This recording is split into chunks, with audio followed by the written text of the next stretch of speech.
오늘 반갑습니다. 오늘 주시는 하나님 말씀 보도록 하겠습니다. 에스더서 6장 말씀이 되겠습니다. 에스더서 6장 구약성경 755페이지 1절로 14절 제가 봉독해 드리겠습니다.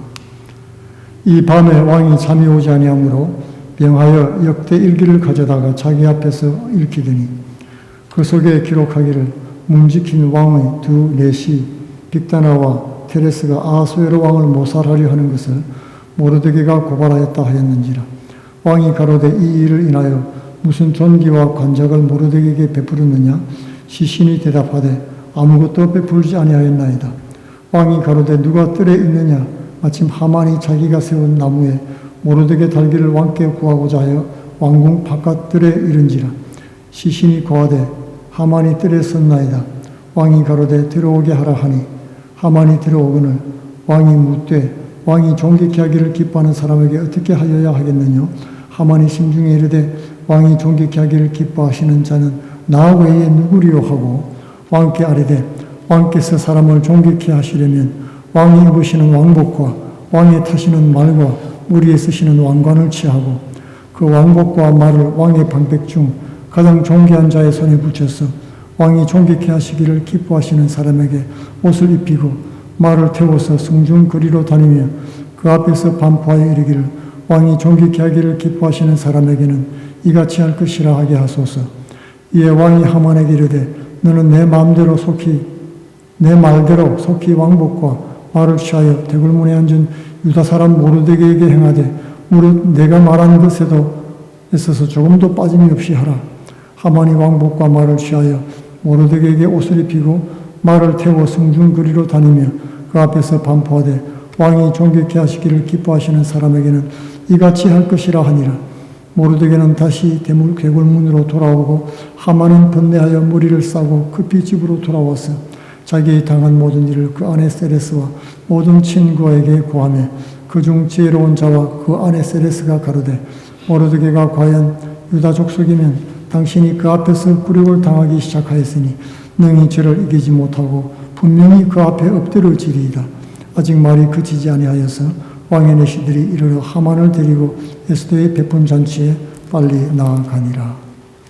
아멘. 오늘은 이 본문 말씀을 통해서 모르드게의 높아짐이라는 제목으로 은혜를 나누기를 원합니다. 사람이 높아지고 낮아지는 것은 하나님 주권에 달려있는 것입니다. 사람이 노력하는 것 같지만은 그렇지 못하죠. 본문이 오늘 그것을 말해주고 있습니다. 에스더서 6장 이야기는 바사왕 아하수에로가 잠 못 이루는 하룻밤 사이에 일어난 사건을 기록하고 있습니다. 유대인들을 미워해서 죽일 음모를 꾸민 하만이 자신이 미워하는 모르드게를 목매달 계획으로 밤을 새웠습니다. 에스더 왕후는 민족 절멸의 위기를 극복하기 위해서 두 번이나 잔치를 베풀고 왕과 하만을 초대했습니다. 하만은 대궐문에 앉은 모르드게를 보는 동안에는 이 모든 일들이 만족하지 않다고 고백했던 것입니다. 그를 속히 죽이고 제거하기 위해서 총력을 기울이고 있는 것입니다. 하만과 에스더가 잠 못 이루는 것은 이해가 갑니다. 죽이려는 자와 살아남기 위해서 애쓰는 자가 두 발 뻗고 잠이 올 리는 없는 것입니다. 그러나 그날 밤에 잠 못 이루는 사람이 한 사람 더 있었습니다. 성경에 보니까 그것은 바로 엉뚱하게도 바사왕이었습니다. 히브리어로 잠이 오지 않는단 말은 우리 한국말 표현하고 비슷합니다. 잠이 달아났다. 성경에 그대로 표현하고 있는 것입니다. 하나님께서 하신 일이었습니다. 구약 성경을 헬라어로 번역한 70인역에는 하나님이 왕께서 잠을 빼앗아갔다고 번역하고 있습니다. 잠이 확 달아난 바사왕은 불면증을 달래기 위해서 그날따라 우연히도 역대 궁중일기를 가져다가 읽게 했던 것입니다. 그곳에서 우연히 모르드게가 왕을 모반한 내시들을 고발해서 왕의 생명을 구한 기록을 읽게 되었습니다. 하필이면 우연히도 바로 그 부분을 또 읽게 된 것입니다. 그 사실을 알게 되자 왕은 자기 생명을 구원한 모르드게에게 무슨 관작이나 종기를 내렸는지 물었습니다. 바사왕들은 충성을 다하는 신하들에게 상금 드리는 것을 중요하게 생각했습니다. 바사왕뿐만 아니죠. 모든 왕들이 그렇죠. 자신에게 충성하는 신하들에게 상을 베푸는 것은 당연한 것입니다. 왜냐하면 그렇게 해야 더 충성을 할 것이기 때문에 그렇습니다. 그런데 왕은 그에게 아무런 상도 베풀지 않고 잊어버리고 넘어가 버렸습니다.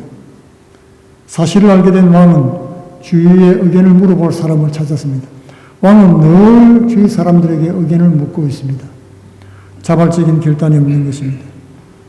그때 우연히 하만이 모르드게를 목베어서 달기 위해서 왕과 의논하려고 왕의 뜰 앞에 도착해 있었던 것입니다. 왕과 하만은 각각 다른 생각을 품고 있습니다. 하만은 모르드게를 목매달아 죽일 생각인데 왕은 지금 모르드게를 어떻게 상을 줄까 고민하고 있죠. 왕이 먼저 하만에게 이보시오 하만, 왕이 존귀케 하기를 기뻐하는 사람에게 어떻게 했으면 좋겠소? 그렇게 물었습니다. 그 얘기를 들은 하만은 이건 바로 내 얘기인데 그렇게 생각했습니다. 승승장구하면서 자기 도취에 빠져있던 하만은 그건 바로 자신밖에 없다고 회심의 미소를 띄었던 것입니다. 그리고 최고의 명예로운 보상을 해줄 것을 제안을 했습니다. 그러나 그것은 커다란 착각이었죠. 그의 가치관이 어디 있는지 오늘 짧은 대답 속에 잘 나타나 있습니다. 6절로 9절 말씀에 왕이 존귀케 하기를 기뻐하시는 자란 말이 4번이나 반복되고 있는 것입니다. 하만은 이미 부귀와 지위를 갖고 있지요. 이제 그가 원하는 것은 왕의 위치에 맞먹는, 걸맞는 그런 영예인 것입니다. 하만이 요구하는 명예는 요셉이 애굽의 총리가 되었을 때를 생각나게 만듭니다. 그러나 그 내용을 보면 하만이 요구한 것이 훨씬 더 강도가 높은 것이었습니다. 하만은 이미 왕의 인장을 가지고 있습니다. 왕국의 문수를 좌지우지하면서 자신의 뜻을 왕의 뜻인 양 만들어서 집행할 수도 있는 것입니다. 그러므로 그런 것은 말할 것도 없고 요셉에게 세마포 옷을 입히고 금사슬로 목에 걸고 왕의 복용가는 수레를 태우는데 그것 대신에 그는 왕이 입던 왕복을 입고 왕이 직접 타던 말을 타고 그 말 위에 왕관을 씌워서 무리가 소리를 지르는 대신 고관이 성중에서 반포하도록 했던 것입니다. 그 고관 속에 자신도 속한다는 사실을 모르고 하만은 끝없이 자신의 야망을 드러내었던 것입니다. 그가 얼마나 왕자리를 탐을 내었는지 8절과 9절에서 그의 말 속에 왕이라는 말이 7번이나 나오고 있습니다. 왕관을 쓰는 것은 물론 자기 머리에 쓰는 건 아니죠. 말머리에 씌우는 것을 말하는 것입니다. 만약에 자기가 왕복을 입고 왕이 타는 말을 쓰고 자신이 왕관을 쓰면은 그건 대관식이나 행할 때 하는 것이죠. 모반이나 마찬가지인 것입니다. 그러므로 이 말머리에 왕관을 씌웠다는 것은 그의 왕의 복음과는 준하는 그런 예우를 했다고 하는 것을 말해주고 있는 것입니다. 하만은 자신의 욕망을 마음껏 드러냈습니다. 이건 바로 내 자리구나 생각을 했던 것입니다. 하지만 이야기의 반전은 여기서부터 시작되고 있습니다. 하만에 대해서 무엇인가 보이지 않는 대적하는 힘이 역사하기 시작한 것입니다. 하만의 꿈이 한순간에 물부품이 되고 역전되고 말았습니다. 왕은 모르드게를 죽이려는 하만의 음모를 모르고 있지요.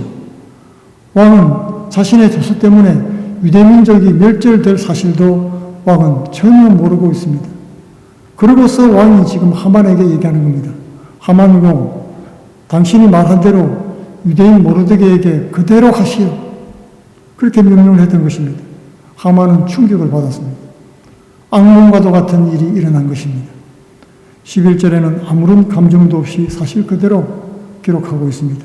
하만이 왕복과 말을 취하여 모르드게에게 옷을 입히고 말을 태워 성중거리로 다니며 그 앞에서 반포하되 왕이 존귀케 하기를 기뻐하시는 사람에게는 이같이 할 것이라 하니라. 이 말씀 속에는 표현은 전혀 안 됐지만은 하만에 뭉쳐있는 감정들이 느껴집니다. 속에서 올라오는 울컥거리는 감정들이 숨어 있다는 것을 알 수가 있습니다. 그리고 모든 일들이 역전되고 있는 것을 보여주고 있는 것입니다. 성중거리는 모르드게가 베옷을 입고 애통했던 장소죠. 그곳에서는 베옷을 벗고 왕복으로 갈아입었습니다. 애통하는 대신 영광스러운 모습으로 등장하게 된 것입니다. 더 극적인 것은 이 모르드게의 영광과 하만의 수치가 여기서 끝난 것이 아니라는 것입니다. 이것은 시작에 불과했습니다. 모르드게는 명예로운 예식이 끝난 후에 다시 대궐문으로 돌아갔습니다. 그는 자신에게 일어났던 명예로운 사건에 전혀 동요하지 않았습니다. 민족이 다 죽게 됐는데 내 가족만 잘 되면 뭐합니까? 그렇지 않습니까? 들뜨거나 자랑하거나 시위 동요하는 말도 입 밖에 내지 않고 묵묵히 자신의 본분으로 돌아갔습니다. 자중했다는 말입니다. 반면에 하만은 표피적입니다. 속없는 껍데기였습니다. 상황에 따라 기복이 아주 심합니다. 하만은 번뇌하면서 머리를 쌌습니다. 그것은 극한 슬픔이나 수치를 드러내는 것입니다. 하만은 급히 집으로 돌아가서 자신의 아내와 친구들에게 자신에게 일어난 사건을 보고했습니다. 불신자는 사건을 당했을 때 사람들에게 고하고 자문을 구합니다. 그러나 하나님 자녀들은 먼저 하나님께 엎드려 기도하고 아뢰면서 말씀의 감동과 지도를 받는 것입니다. 사람들에게 얘기해봐야 해답이 없습니다. 처음에 하만은 집으로 돌아와서 자랑을 하더니 이번에는 역전된 자신의 불운을 가족들에게 호소를 했습니다. 그러자 지난번에는 뜻대로 잘 되어가니 모르드게를 처형하라고 했죠. 그런데 이번에는 과연 유대족 속이면 당신이 그 앞에서 굴복을 당하기 시작했으니 너무 저를 이기지 못하고 분명히 그 앞에서 엎드려지이다 했습니다. 이 사람들의 충고는 지극히 인간적이었습니다. 승승장구할 때는 모든 것이 잘 될 거니까 당신 뜻대로 하시오 이랬다가 일이 안 풀리니까 그렇게 되면 분명히 멸망할 것이다. 그런 것입니다. 그런 말을 누가 못합니까? 사람들의 지혜는 생사를 가르는 궁극적인 도움이 되지는 못하는 것입니다. 영혼을 구원하지 못하고 분명히 엎드려질 것만을 예언할 수가 있습니다. 하만의 아내와 친구들의 충고가 끝나기도 전에 왕의 내시가 와서 하만을 에스더의 두 번째 잔치에 데리고 갔습니다. 지금까지는 왕을 조종하고 유대인의 운명을 결정하고 모르드게 생사를 좌지우지하려던 그런 하만과는 많이 다른 모습을 보여주고 있습니다. 왕명으로 유대인 모르드게의 들러리를 쓰더니 가족과 친구들조차 불길한 예언을 하고 이제 내시가 와서 숨 돌릴 틈도 없이 잔치 자리로 끌려가는 것입니다. 그것도 빨리 서둘러 갔다고 되어 있습니다. 올라가기는 힘들어도 떨어지는 것은 일순간인 것입니다. 이제부터 그의 추락도 더욱 빠르게 진행됩니다. 말씀해 주시는 교훈은 명백합니다. 첫째로 죄의 결과를 기억해야 한다는 것입니다. 잠언 26장 27절에 함정을 파는 자는 그것에 빠질 것이요 돌을 굴리는 자는 도리어 그것에 치이리라고 했습니다. 시편 7편에도 악인이 죄악을 해산하며 자네를 잉태하여 괴우를 낳았도다. 저가 웅둥이를 파 만들며 제가 만든 함정에 빠졌도다 라고 했습니다. 남의 허물을 뒤적거리는 자는 자신도 그 허물에 휩싸이게 된다는 말씀입니다. 하만은 모르드게의 허물을 찾아 죽이려 하다가 자신이 허물져서 죽게 되었습니다. 악행은 반드시 그 대가를 치르게 되어 있습니다. 하만이 당한 수치는 하나님으로부터 응징이었던 것입니다. 이런 말씀들이 이렇게 주어져 있는데도 왜 많은 사람들이 계속해서 죄를 지을까요?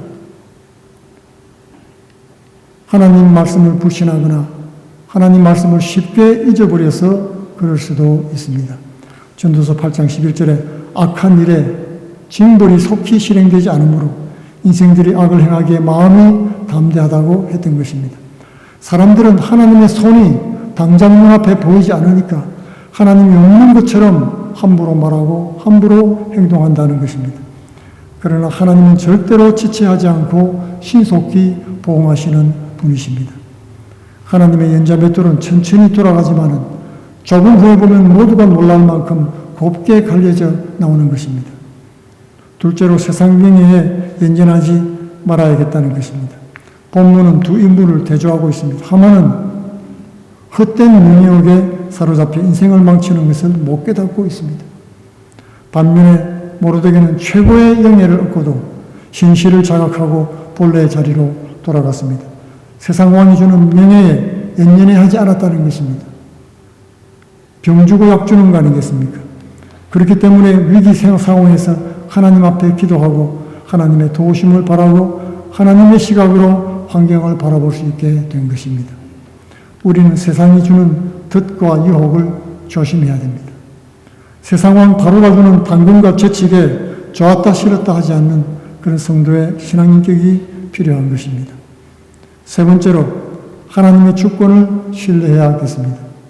6장 말씀에 보면 모든 것들이 우연의 연속입니다. 그러나 성경이 분명히 말씀하고 있는 것은 이 세상에 일어나는 모든 일에 우연은 없다는 것입니다. 복음송 중에 내 이름 아시죠라는 곡이 있습니다. He knows my name 이란 제목입니다. 나를 지으신 주님, 내 마음에 계셔. 처음부터 내 삶은 그의 손에 있었죠. 내 이름 아시죠?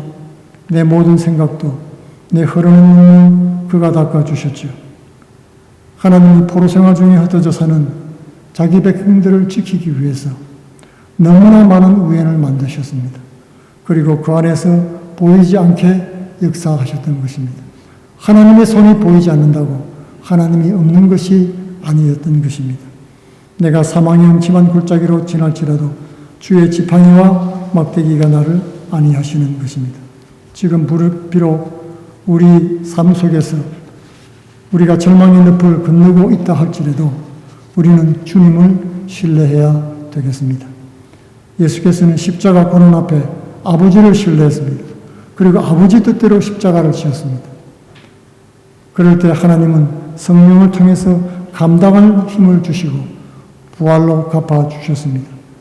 그러므로 오늘날 누구든지 예수 그리스도를 믿음으로 구원 영생을 얻게 된 것입니다. 고난에는 반드시 이유가 있습니다. 그리고 하나님의 보호와 간섭으로 때가 이르면 우리를 깊은 웅덩이에서 끌어올리시고 높은 반석 위에 두어 다니게 하실 날이 반드시 오게 될 것입니다. 우리 다 같이 기도하겠습니다. 하나님 아버지, 하만과 같이 남에게 죄를 묻고 살다가 자기죄로 멸망하는 인생 되지 않도록 성도들을 지켜주시니 감사합니다. 세상 헛된 명예를 붙잡으려다 세상의 덫과 유혹에 걸려들지 않도록 지키시고 보호하여 주옵소서. 비록 고난 가운데서도 하나님의 도우심과 구원을 믿음으로 응답받는 복된 성도들 다 되게 하여 주옵소서. 예수님 이름으로 기도하옵나이다. 아멘.